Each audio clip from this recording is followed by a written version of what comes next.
You might not know the name Bill Persky, but if you're familiar at all with the Dick Van Dyke Show, Kate and Allie, That Girl, or any the Bill Cosby specials, your Show of Shows, specials by Bob Hope, you'll be aware of this Emmy Award-winning writer, director, and actor.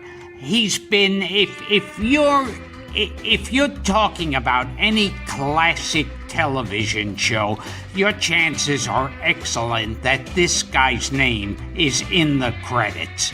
If there's anybody who knows about old show business, it's this next man, so we were thrilled to be able to have a chance to talk to him.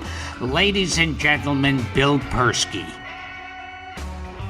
Hi, this is Gilbert Gottfried, and I'm here with my co-star Frank Santopadre here on the amazing Colossal podcast. Hello, Gilbert. Hi. How are you? Yeah, don't talk to me. Did you get your please. wine? Yes, I Good. did. Yes. Now, we have something unusual today because usually when you mention the word television comedy writer, you think of strapping young Episcopalians. In what country are you Yes. thinking of? We actually found an old Jew television comedy writer. Shocking. We didn't have to go very far. Now, the name might not be familiar to people listening, but if you've listened to the following people and laughed at them, like people like Orson Welles, Peter Sellers, Sid Caesar, Julie Andrews, Sonny and Cher, Danny Thomas, Bob Hope, Mary Tyler Moore, Alan King, Steve Allen, Bill Cosby, Joey Bishop, Tim Conway, Harvey Korman, Don Knotts, Jay Leno, Martin Mull, Betty White, and George Siegel, just to name a few. And that was my first week. And ladies and gentlemen, Bill Persky. Hello. Billy. It's funny because for so long it was like I was partners with Sam Denoff. Mm-hmm. You know, we were partners for 20 years. So sometimes people would call me Persky and Denoff. But it's like when we were writing comedy back then, I don't know if it's still true now, but the comedy writing teams were known as the boys. Didn't matter how old you were, the boys. That's like on Abbott and Costello's TV show. It always made me laugh when Fred Sitfields would go, boys, boys. Well, the funniest is there was a meeting where one of the comedy writers, Larry Marks' partner, couldn't make it, and they went into the producer, and Larry Marks sat down, and the producer said, boys, there was no individuals. It was boys. That's what you were. And all the boys are now like me, old boys. We should say, too, that we're in the Society of Illustrators right now at a showing for the artist Drew Friedman. Oh, yes. Will be coming up on a podcast. Yeah, his artwork is Unbelievable. all over. It's Lining the unbelievable. walls. And Billy was just walking around the room and saying, I've worked with almost every one of these people. Jesus. Wow. And I'm still here, and they're pictures. Wow. Maury Amsterdam looking right at me. I did the Van Dyke Show. Oh, yeah. And Maury. You know, the funny thing is when you have an audience show, you do a warm-up. And when Maury would do the warm-up, the show would get off to a very bad start. And Carl realized that Maury's humor was nothing like the humor of the show. So Maury would have people screaming and laughing, and then the show would start, and it would be nice. It would be about life. It would be funny. It would, there'd be no shtick in it all. And Carl said, Maury, you're not doing the warm-ups anymore. He said, they're crazy about me. He says, you're a hit, but the show is dying. So Maury was that strong. Maury was the fast. I think Maury was one of the fastest joke people I ever met. I mean, you didn't finish the setup before he. And you also, Tom Leopold was on, who is one of the funniest people He'll be coming I back ever to met. do it again, yeah. And Tommy is a kind of a writer who, as he's telling you the joke, he rewrites it and it becomes a different joke out of his mouth. I said, "What happened to the original thing you were going to say?" He said, I got tired of it. Now, I heard Maury also used to write for Rosemarie. Yes. They had a great relationship. You know, another thing, here's an interesting thing about Maury. Maury played Las Vegas when they first opened it, before anybody even got killed there. And he played a club, and he shot craps, and he had a great run, and he made about $20,000. And so he said, "What am I going to do with this?" His wife said, "Let's buy some property." So back in the early 40s, Maury bought about 12 square blocks of downtown Las Vegas. It was a desert then, you know. And then it was worth billions of dollars. But that's because, you know, if they'd had a jewelry store, his wife would have probably wanted. They didn't have anything there except desert, so he bought desert. They didn't even have dinner in those days. One thing I always want to know is Maury's character, was Buddy Sorrell based on a real person? Because Sally Rogers was supposedly partially based on Selma Dime? Yeah. No, Maury was just based on funny. You know, he was an amalgam of several people, was he? Maury never understood. He understood where the humor was. He didn't understand stories particularly. He didn't care. He didn't care. But he was delightful. He was the sweetest man. I never heard him say a bad thing about anybody. You know. Well, if you own 12 blocks of Las Vegas, what are you going to do? Who are you going to be mad at? Now, can you tell us how you started out in this long writing career you've had? I got a job for $30 a week at WNEW Radio back in 1955 as an assistant. I got an ad. It was an ad in New York Times, and it was for an assistant in the continuity department. I had no idea what a continuity department was. And I went up there, and this guy said, okay, write a jingle and write a funny thing. And then he went out to lunch, and I was sitting there, and I said, I don't know how to write a jingle. So I wrote a jingle, and I did a thing, and I got the job for $30 a week. And I still had no idea what the continuity department was. That guy had gone out to lunch to interview for another job. So when he came back, he had that job, and I was now head of the continuity department. And I had no idea. I went in 4 hours from being in the continuity department to being the continuity department.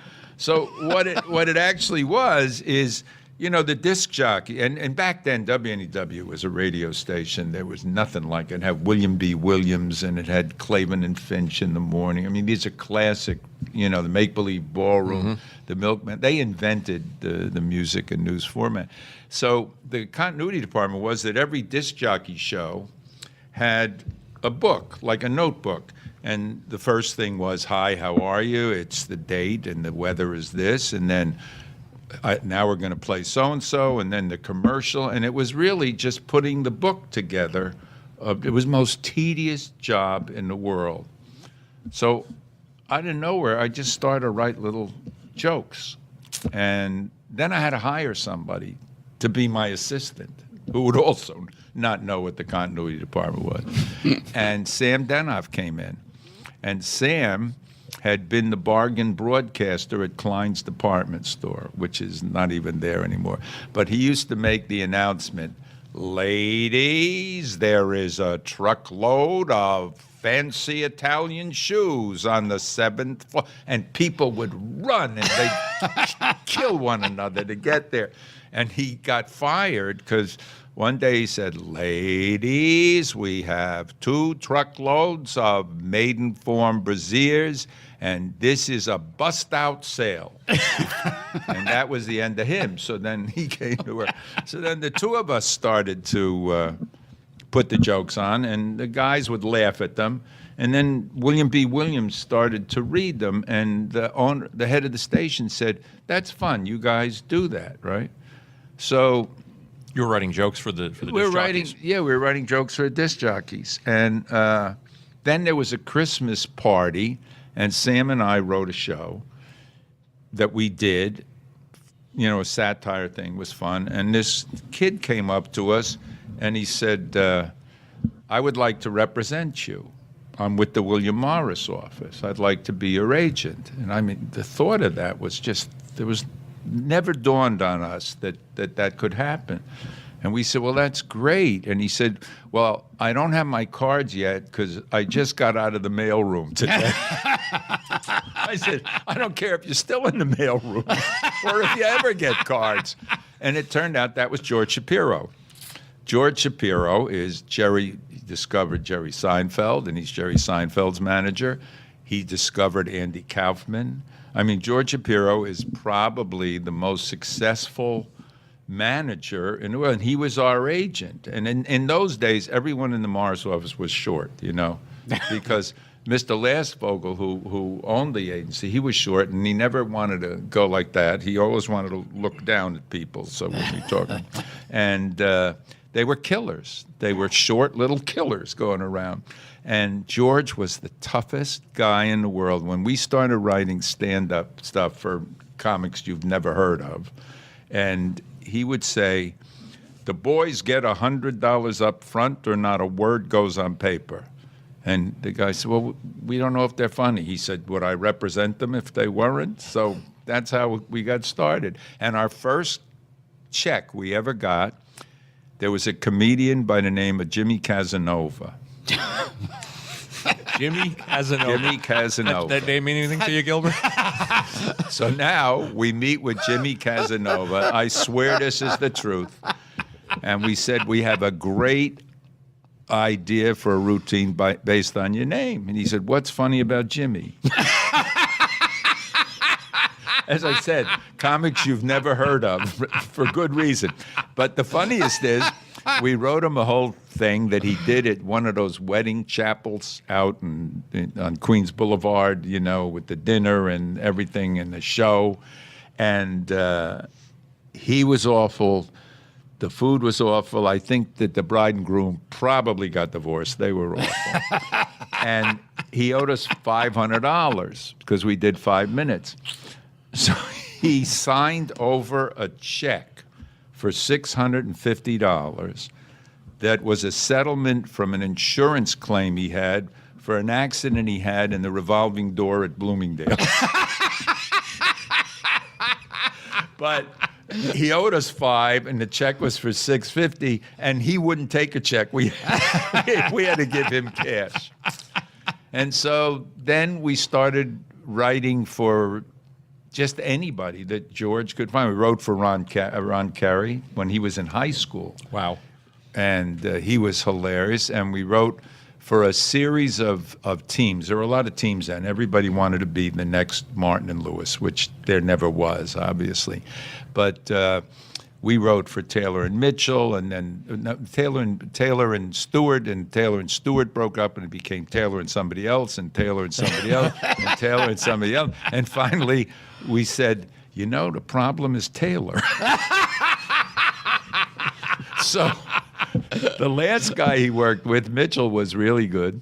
And so he got a new partner, and they were represented by Joe Scandori, who was also Don Rickles' agent. And, you know, Rickles was just getting started then. But Joe Scandori's biggest thing was that he was the manager and the son-in-law of the owner of the Elegante nightclub on Ocean Parkway, which was the off-Broadway version of the Copa.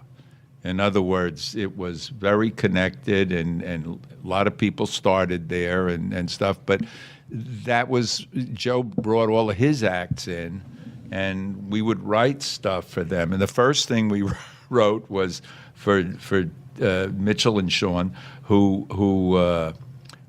we wrote a thing hot off the front page about astronauts. They had just announced that there would be astronauts. Now, am I talking Not too at all. much? No. I mean, I want to hear. No, you're like my perfect guest. Oh, okay. Where you just put you there, and I can take a nap. Okay, I'll put you to sleep.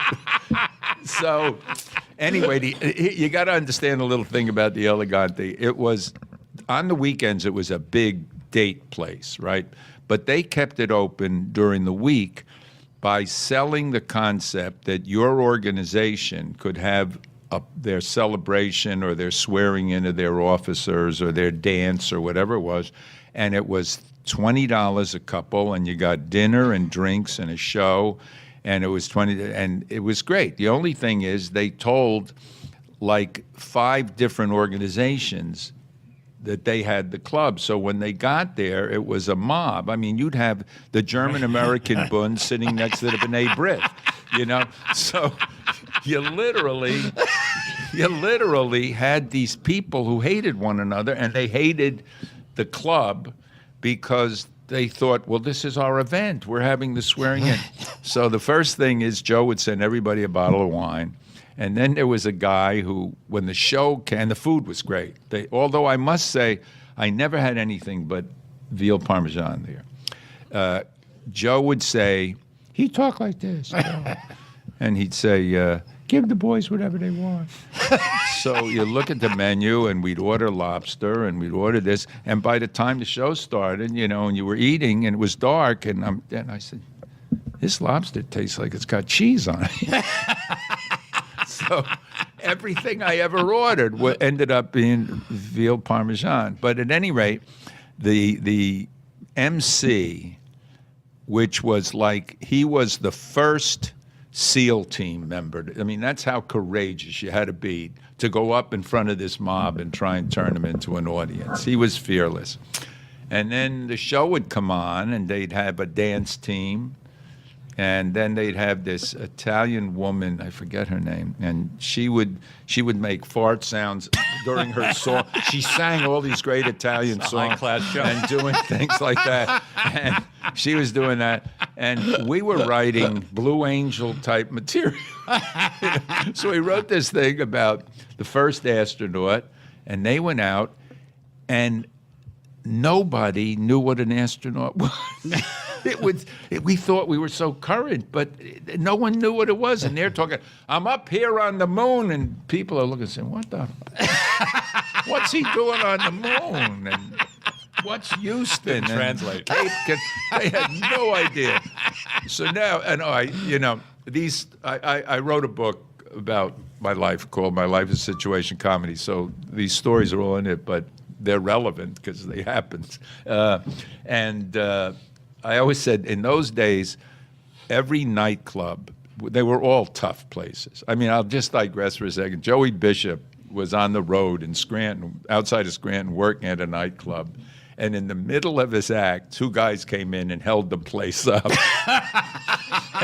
and Bishop panics. And they said, keep talking, kid. So he's talking, and they're going around taking everybody's money and everything. And then they finish, and they start to leave, and they said, you're good, keep going. And now they sit down, they got guns. And he finishes doing his act, and on the way out, they toss him a watch that they just stole from somebody else. So in those days, the nightclub business was really tough because a lot of the smaller joints were really strippers, and they didn't care about the comics. They came out while the girl went on to put on new clothes to take off.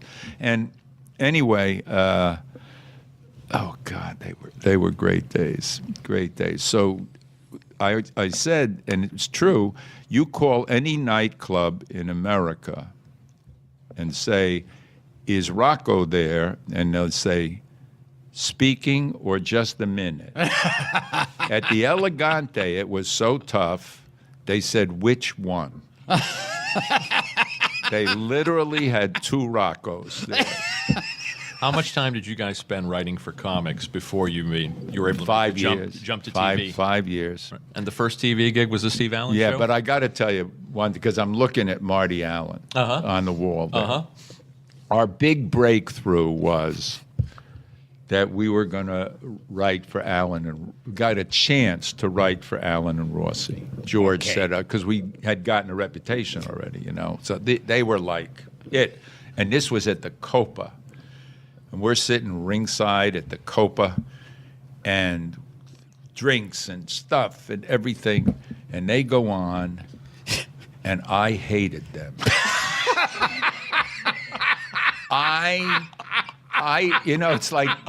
It's like I wouldn't have wanted to write for them if they paid me. It's like the comedy version for me of going on a cruise with a whole bunch of people I didn't invite, And now here I am, and I'm thinking, oh my God, then what are you going to say, So they come off and their shirts are open and people are doing, and I'm sitting there and I'm saying to Sam, what the hell are we going to say to these guys? I hate them. So they come over and they're giving us, wiping sweat off, throwing it at us and everything. And they says, so what do you think? And I said, you sure do 45 minutes. And they took that as the biggest compliment in the world. Yeah, well, all I did was tell them how long they were on. We just interviewed Marty Allen last week, Bill. I don't So we'll care. be sure to run these two back to I back. don't care. I'll tell them to his face. I hated them.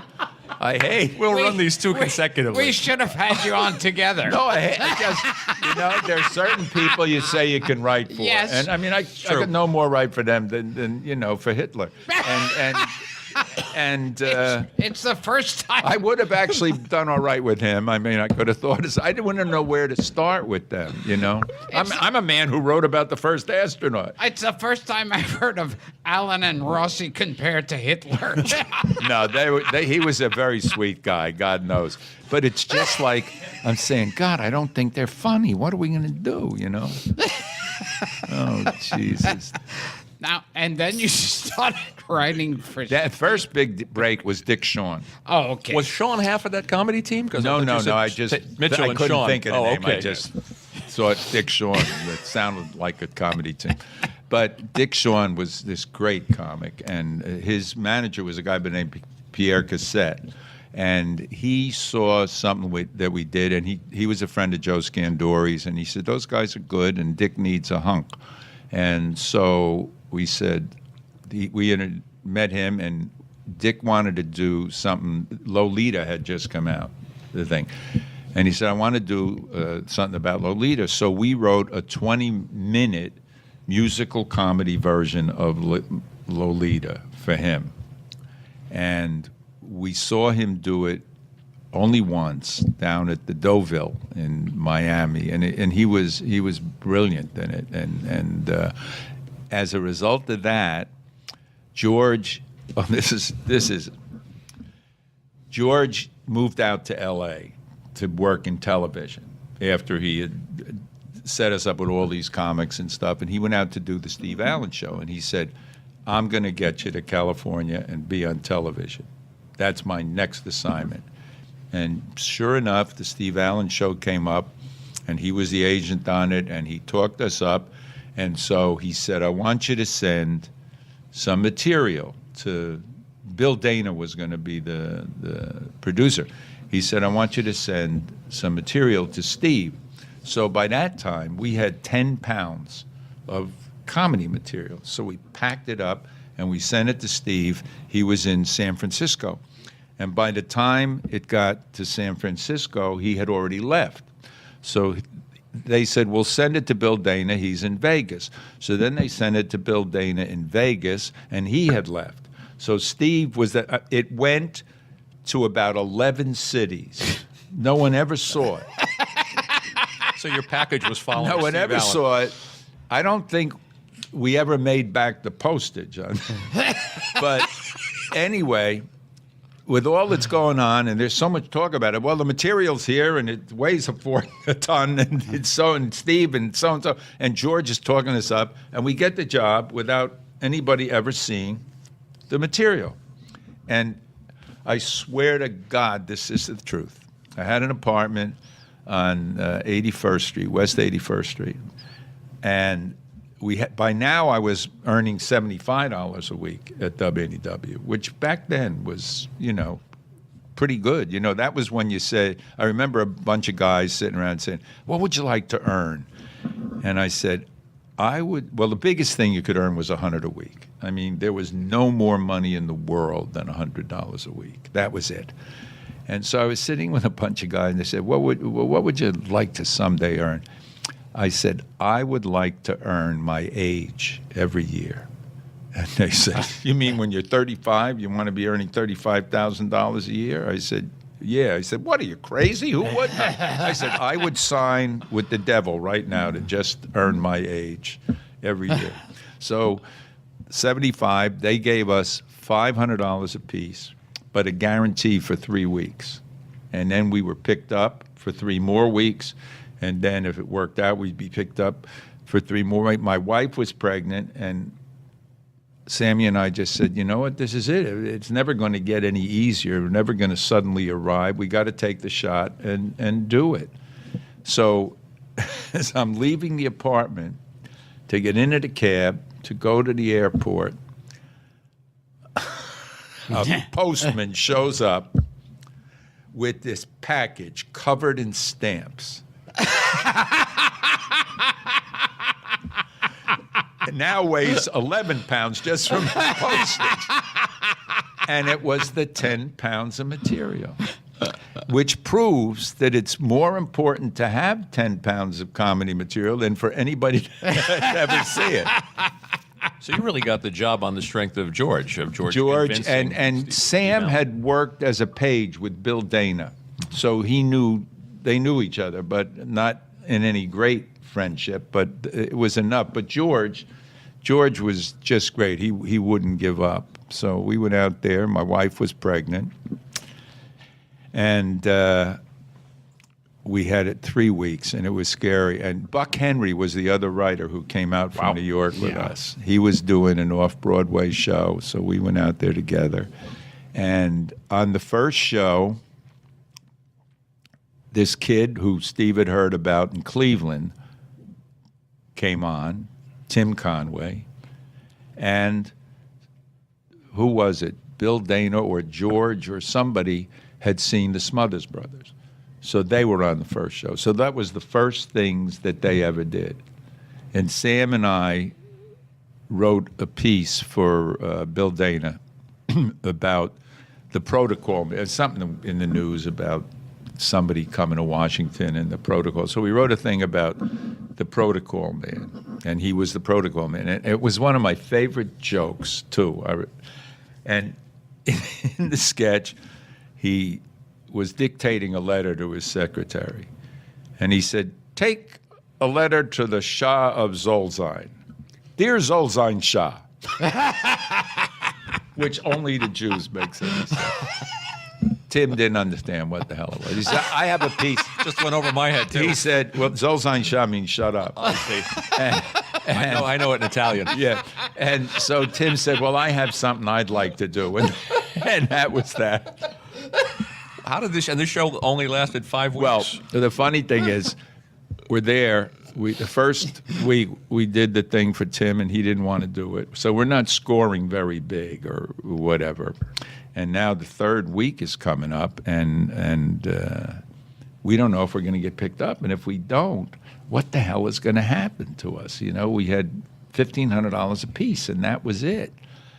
And we did a sketch on the show Ben Casey, which was a big, the first of the medical shows with Vince Edwards. And Stanley and Sam Jaffe. Yes. Not with the diaper from he didn't wear the diaper from Gunga Din. He was playing the head doctor, Dr. Zorba. And and Joey Foreman. You know Joey? Did you know Joey Foreman? Great impressionist. I know him from Get Smart. Yeah, he was on the show, and Steve was playing Ben Casey, and Joey was playing Dr. Zorba with a fright wig that was about 11 feet high. And so the opening of Ben Casey was that there would be a blackboard, and on it were these chalked figures. And he had a pointer at the beginning of the show, and Dr. Zorba would say, "This is the sign for man. This is the sign for woman. This is birth. This is death. And this is infinity." So the sketch, and this one joke saved my life. Show opens. This is the sign for man. This is the sign for woman. This is birth. This is death. This is infinity. And this is a pussycat. And it was just a little chalk figure of a pussycat. And when Steve saw that, he got so. Steve used to cackle when something pleased him. He'd just cackle. And he said, "Pick him up." So we got picked up for the whole season, and they were canceled on the 5th show. And we got 26 weeks of 500, and it allowed us to stay. Can I maybe bring the interview to a dead halt? I don't care. This is a drawing I made when I was a teenager. Yes. And That's amazing. Yeah. Oh, thank you. I'm surprised you got to your 20s. And if you see here. Birth, death, infinity. No, birth. Man, woman. Birth, death, and infinity. Oh, that's hysterical. Yes. Where's the pussycat? Because I used to watch Ben Casey. Oh, that's so funny. And I remember Ben Casey was on opposite Dr. Kildare. Yes. And they even had like trading cards for Ben Casey and Dr. Kildare with the gum in them. Yes. Wow. God, but that was the joke literally that saved my life. Yeah. I mean, I don't know if we hadn't done that, we probably wouldn't have been picked up, and God knows what would have happened after that, you know. And how did you make the leap from, or jump around a little bit though, from the Steve Allen show, gets canceled in 5 weeks, you get paid for 26. Yes.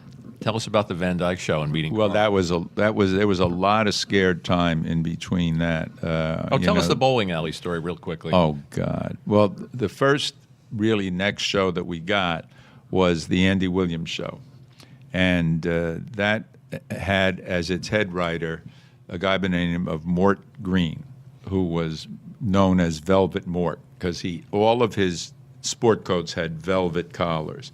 And with his partner, he had written Perry Como and the Kraft Music. They were really big guys. Well, this was at the other end of his career.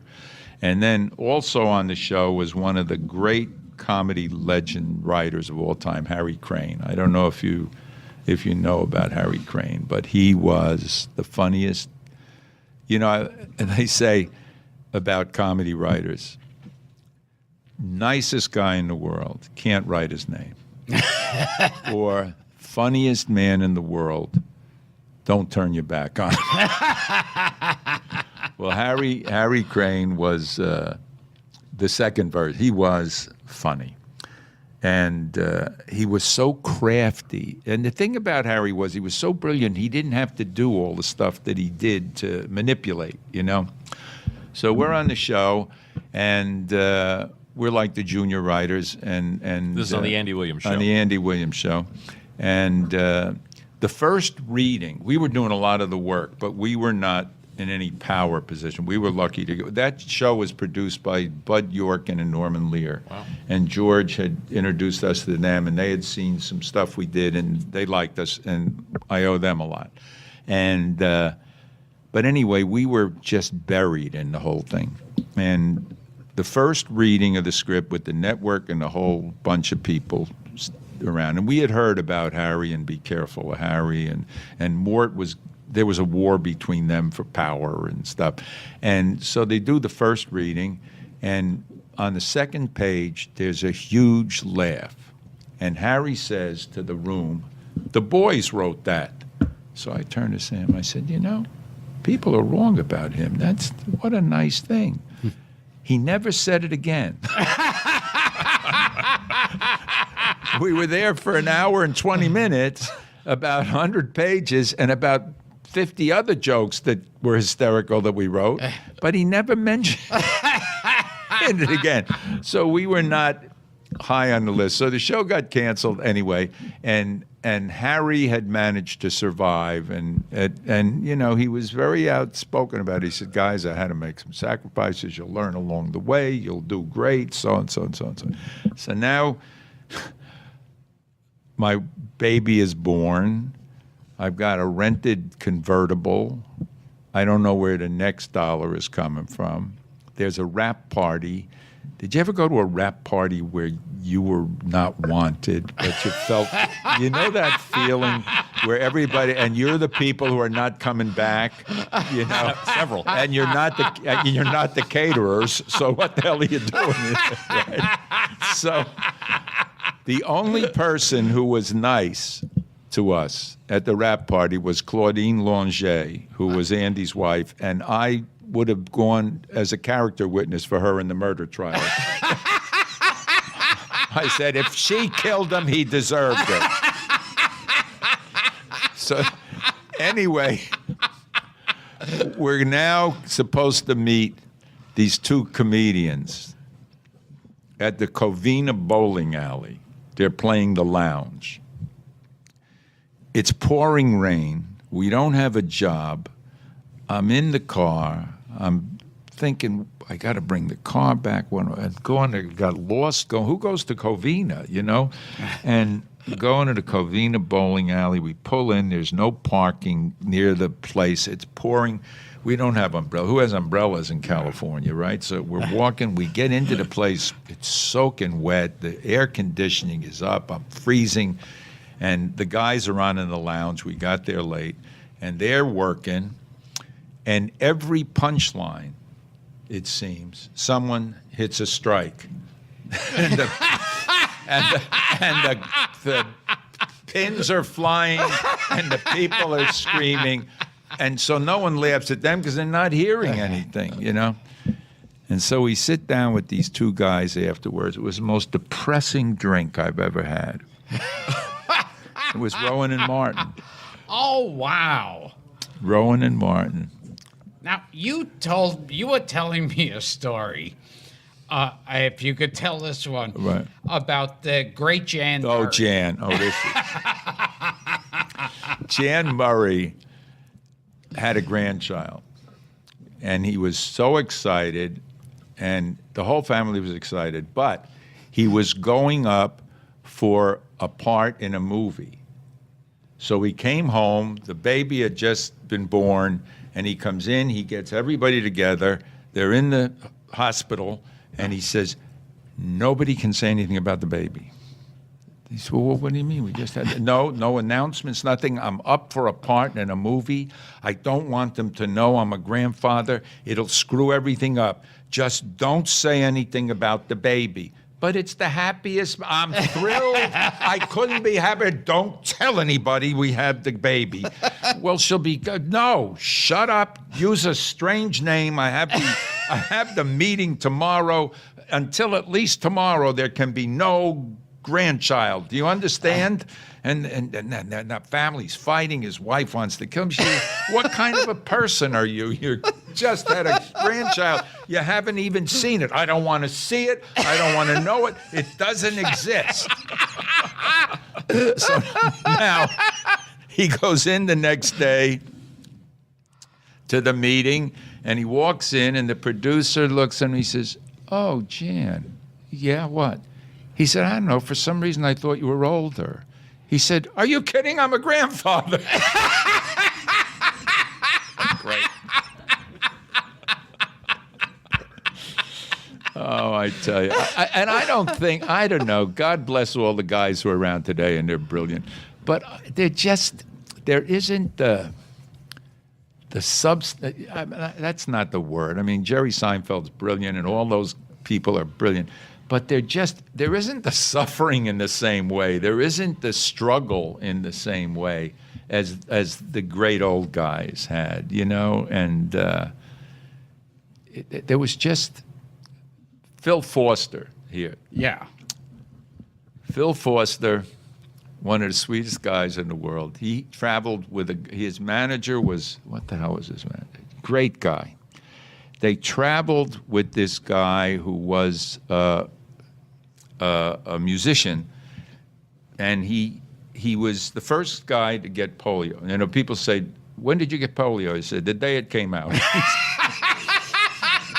And Vernon Duke. Vernon Duke.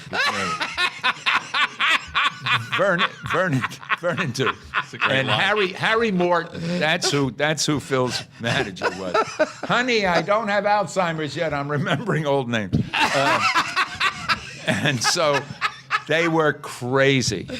They were funny. So now they took Duke everywhere, and he had these canes that he walked with, and he used to play his fingernails when music was on. He had long fingernails, and he would use them like cymbals, and he was great. So they would always play tricks on him, right? So once they took him to the Meadowbrook, Frank Daly's Meadowbrook, they drove up, they dropped him out of the car into the guy's arms, the doorman. He said, "What am I going to do?" He said, "Take him inside. He loves to dance." I mean, so now they're driving cross country, and every night that they stop, they shave a little bit off of Duke's canes. Just about an eighth of an inch. By the fourth night, he's like about 3/4 of an inch. And he's being very strange, and they're saying, "What's wrong, Duke?" He says, "I don't want to say nothing." They said, "Well, what? What?" "I think I'm growing."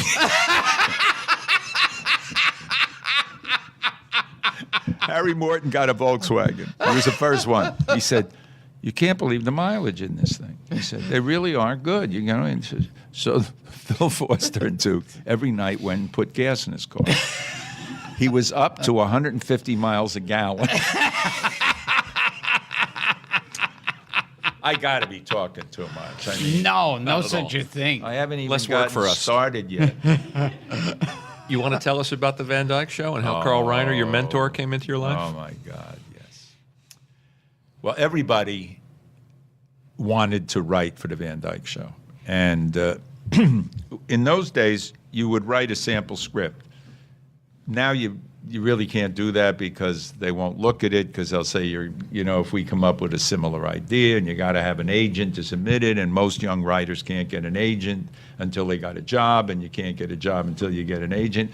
But back then, there were guys like George who loved finding people and were proud of them. Ronnie Meyer, who is now the president of Universal, was my agent after Ronnie and after George, and he took such pride in my work. I mean, he loved it, and he loved when I'd get a job, and he loved when I won an award, and But at any rate, we wrote this sample Van Dyke, and George got it to Carl, and it was not really good, but it was stupid, but Carl thought there was enough in it that maybe we should have a meeting with him and Sheldon Leonard. So simultaneously, Tim Conway was now on McHale's Navy. And so he got us a script on McHale's Navy.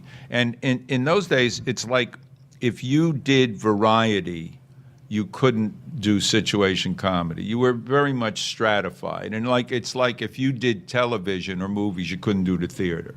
I always said it was like a cake. Television was at the bottom, movies was in the middle, and the theater was on top. You could fall down the cake, but you couldn't fall up the cake. You know what I mean? So to break through to the next level was really hard. So Tim got us this script for McHale's Navy, which we wrote. And incidentally, 3 weeks ago, I got a check for 37 cents from Guam for the McHale's Navy, which I had to send my ex-wife 16 cents. Wow. Or 17, whatever the hell it was. So I said, go have a party.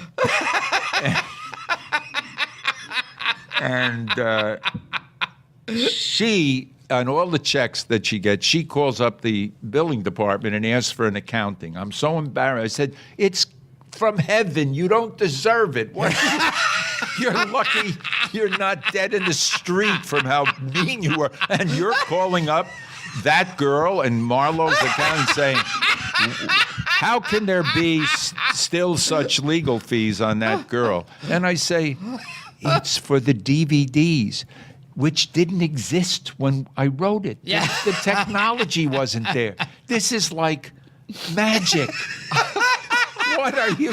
Why are you? Just hide it. Don't tell anybody. They'll come take it away from us because we don't deserve it. Don't you understand? Oh, that's great. So anyway, we're doing the McHale's Navy, and there was the producer was a guy named Cy Rosen, who was a very nice guy, but he was such a stickler. Who I worked for later in life. You did tough. Yeah. I mean, it was a very irritating voice. Story for another day. Very slow. Yeah. So now we go to Universal for that meeting, and on every page of the script,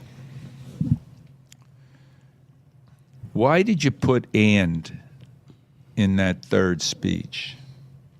Well, because it was a series of things, and it was the last one, and so. I said, well, can you kind of find another way to do that? Well, there is no one.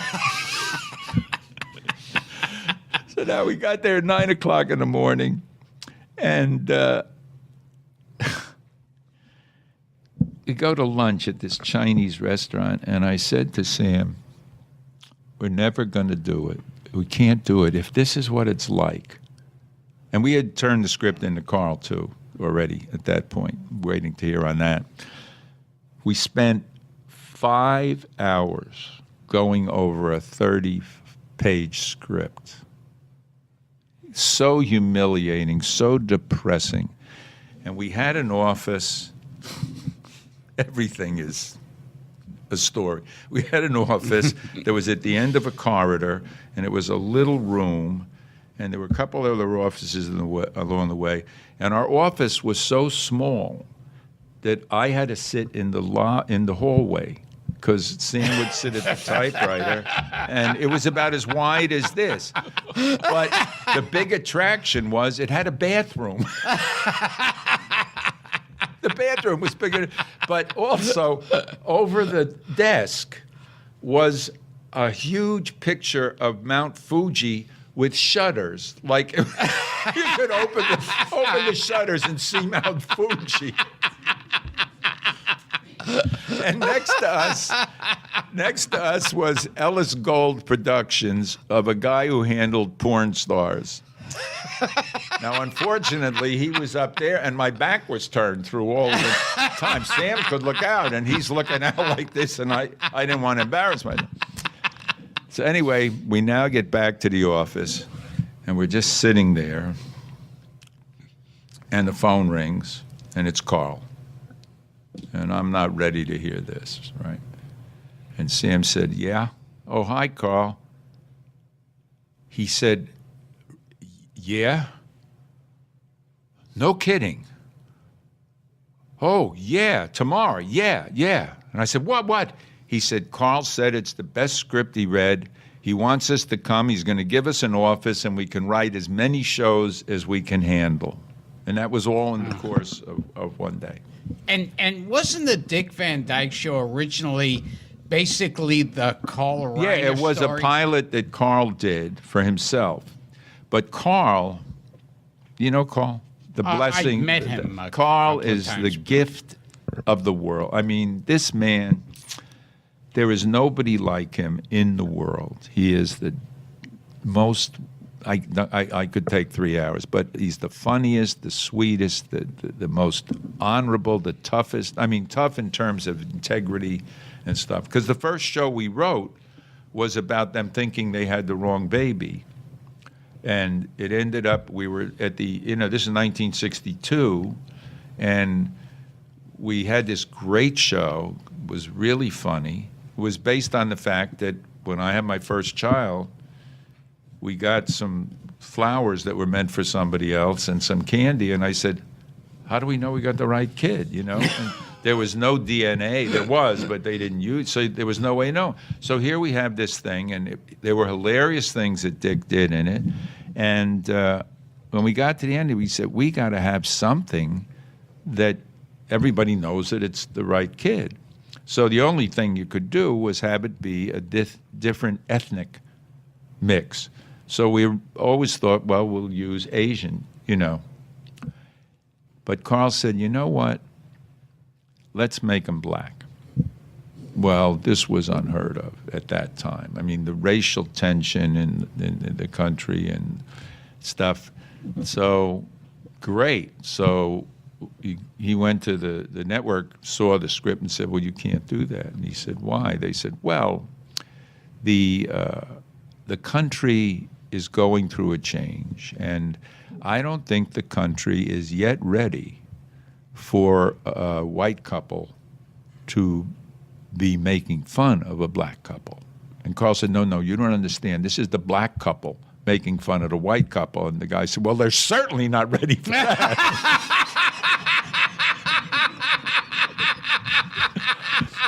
And the funny thing is, when we did the show, there was an audience. And if the ending didn't work, because we didn't really know what to expect, and if the ending didn't work, we were going to have to reshoot with an Asian couple or whatever. And it was really important. And it turned out to be a major important breakthrough in television. And that's Carl Reiner and his guts, And we did the show in front of an audience, about 300 people. And I was standing next to Carl. And when the door opens and Dick just does a take, and then he says, come in. And in comes Greg Morris. From Mission Impossible. And this, I forget the young woman's name, but they come in, and there is a deadly silence. Long enough for Carl to say to me, oh, shit. And then a laugh started that went on for 20 minutes. Every time we quieted the audience down and did it over again, they would start over again. We couldn't get the show finished because they kept finding new levels on which it was funny. So that was the first Van Dyke show we did, but we went from this nightmare in the morning to this incredible experience. And we wrote 14 Van Dyke shows that first season and wrote 48 overall and, wrote on most of them and produced the last half of the fifth season because Carl went to do the Russians are the coming. Russians are coming. He turned the show over to you and Sam pretty much. And it was fine. Mary and Dick loved it, but Richard Deacon never accepted us. Richard Deacon and Rosemary they never liked us. And so when we came to the first reading where we were producing the thing, we used to sit at the table, and Carl would sit at one end, and Sam and I would sit at the other end, and Sheldon Leonard, who was the executive, he'd sit on a director's chair behind us. And you could always tell how the show was doing because Sheldon would, if he didn't like something, he would breathe. And we were the only ones that knew that he didn't like it because he was breathing on us, Anyway, the first show that we produced, we walk in and we're saying, what are we going to do? We're not going to sit in Carl's seat. We'll just stay in our seats and we'll leave it empty. So that's what we did, and we get there and we start the reading, and the phone rings, and Richard Deacon picks it up, and he said, just a minute. It's for Carl Reiner. And he gave me the phone. The person said, is this Carl Reiner? And I said, no, ma'am, it's not Carl Reiner, but I'm doing the very best I can. And that kind of broke the ice. Are we through? Did I? Is it still? I think we have a is couple, it still I think we have a couple of more Tuesday? minutes. I forgot what you sound like. You haven't asked me anything. Lucky Say you. something. Say something. Most people wish they forget what I sound like. The first time I saw Gilbert's act, he was doing a Ted Bessel bit. Oh, Ted. And I know you were Bessel. friends with Ted Ted Bessel. I'm sure Bessel. Gilbert's interested. Yes. Ted Yes. Bessel was one of the funniest comedians. Wow. He was so funny. I mean, he was one of the funniest people I ever met. He was he was great. He was also a brilliant athlete and a terrific actor. He did that show, A Man's World. Remember A Man's World? Oh, the title sounds. Yeah, it was a bunch of guys living on a houseboat and going to college in the middle of India. Gilbert, your knowledge. I know. Suddenly, I know. I'm I've gotten embarrassed. senile. Jesus. Ask him about me and the chimp. He'll know that. Oh, Yeah. yeah. That killed And Teddy. for people who don't know, Ted Bessel was the boyfriend of Marlo That's Thomas right. on That's That right. Girl. That's right. And the most popular co-star on television. Every young girl wanted to marry Donald Hollinger. He was the best guy, and he had. It's funny because Teddy had a picture.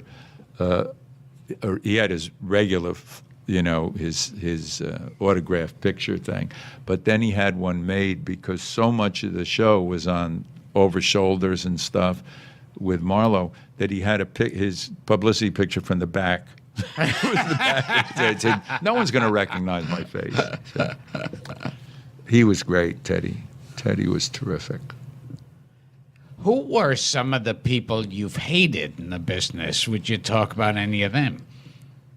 You know, He's already given you Marty Allen. yeah. I didn't. Hold it. After that. Hold it. I didn't hate Marty Allen. No. I hated their act. There's a difference. There is. There's a difference. No, there's a difference. I mean, I'll never play this show for Marty. Ted Cruz from Texas, I hate him. I hate his act. There's a difference. Marty Allen, nice man, didn't like his act. You know what I mean? There's a you have to differentiate these things. My first wife, the whole package.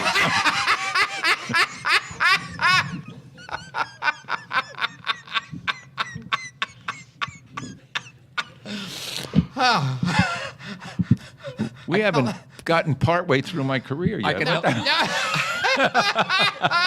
I think I can help you out with Gilbert's question, though. What? Yes. There's someone you worked with in a pilot called Baby I'm Back. Oh God! And yes. he won't listen to this podcast, Bill. Yeah. So let No. him know. Yeah. Well, I hope. Well, the funny thing, it was Damon Wilson who was the son yeah. on Sanford and Lamont. Son. Lamont. Yes. Wilson. And so he did a pilot of a show called Baby I'm Back about a guy who had left his wife and came back and so on. So I remember this. yes. And Is it Denise Nicholas? Denise Nicholas. from Room 222. And it was written by, oh, God, I'm so embarrassed I can't. One of the really terrific women writers at the time, producer writers, who's lived with Mort Lockman. Not Travis Silverman. No. It was, at any rate, so he was just awful. And it was... There you go. No, Harry. I'll tell you, a Harry Crane line that will be the last thing because it has to do with this. Yeah. But anyway, I go in, and it was early on. I mean, Sanford and Son had been on, but there weren't a lot of shows with blacks and white people running them. You know what I mean? Bernie Ornstein and Saul Turtletaub did Sanford and Son, and they got along great because Red was just a terrific guy. But Damon Wilson, Lamont. Damon. Yeah. Damon Wilson. Or I you walk big in. dummy. I walk in, and he's being really unpleasant, and everybody is taking their cue from him, you know. And we start reading, and I start talking, and he's looking, he's saying, "Yeah, I said, let's get something straight. You know how to be black. I know how to be funny. You take care of that. You take care of that, and I won't interfere. And I'll take care of this, and you don't interfere." So at any rate, he carried a gun. Wait. He carried a gun because he was such a big star. He had to protect himself. So the producer, what's her name? Oh God, I can't remember. So anyway, She'll never speak to you again after this. Anyway. she says to me, I understand that Damon is carrying a gun. I said, yeah, apparently so. She said, well, tell him he can't. I said, no. The producer tells him he can't. The director tells him how to hold it. So anyway, they were doing a Dean Martin roast in Vegas that Harry Crane did all the head writing. He was big with Dean and Frank. They loved him. So Damon Wilson comes down, and now they got Orson Welles on the panel. They got Frank Sinatra. They have Stephen Eady. They have the whole world, and they had Damon for some reason. Damon. He comes down. His limo isn't big enough. He won't leave the airport. He wants a stretch. They got to get him a stretch. He gets to the thing. His suite isn't big. He is nothing but a pain in the ass. So finally, and then the writing, he didn't like the jokes and everything. And so Harry says to him, Damon, I see the way you're acting here. You're a pretty big star, right? He said, you bet your ass I am. He said, he says, you know a lot of big stars. He said, yeah. He says, you have pictures with them? He said, yeah. He said, keep them for the wall of your car wash.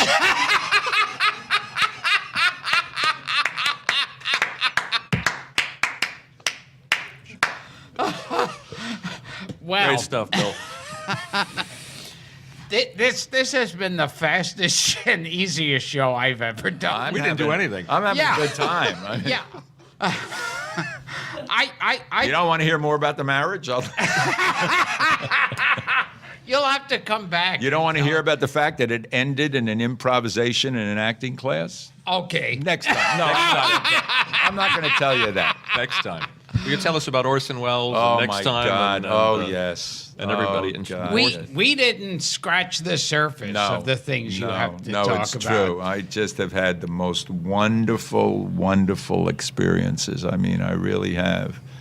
And when you say anybody I didn't like, I can't think. Well, I didn't like Sidney Beckerman. Between now and the time you come back, could you make a list of people you didn't I like? didn't like Sidney Beckerman. Well, this is finally I get a chance to talk on my own podcast.